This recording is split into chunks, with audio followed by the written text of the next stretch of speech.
On the evening of the 21st of March 1975, Ronald Reagan was in the heart of the conservative South. He had been invited by the Chamber of Commerce in Cullman, Alabama, to be the star attraction at its annual banquet. An audience of more than 1,600 packed into a high school auditorium to hear him deliver his now familiar refrain, arguing for individual liberty and free markets in the face of creeping government bureaucracy. To loud and repeated applause, he declared that profit, property, and freedom are inseparable. We're faced with a choice of a free market, which has blessed us beyond measure, or the deadly dullness of socialism.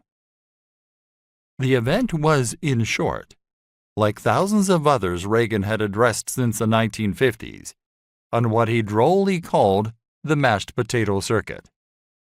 For all its familiarity, Reagan's visit to Cullman was still highly significant. It represented a huge event for this small city located 50 miles north of Birmingham.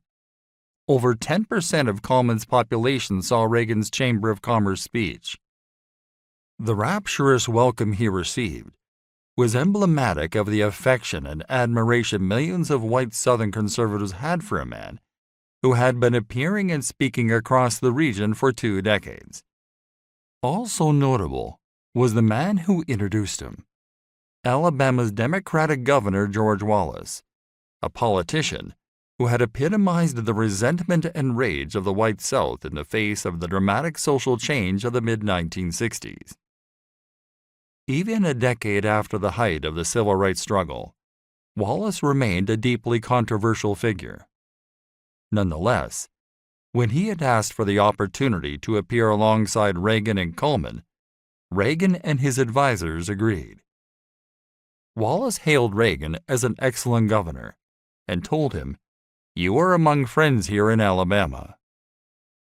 Since his first visit to the South in the mid-1950s, wide audiences from Texas to Virginia had responded enthusiastically to Reagan's condemnations of big government and warnings about the threat of socialism.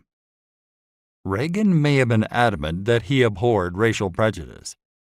He found any accusation of racism genuinely upsetting.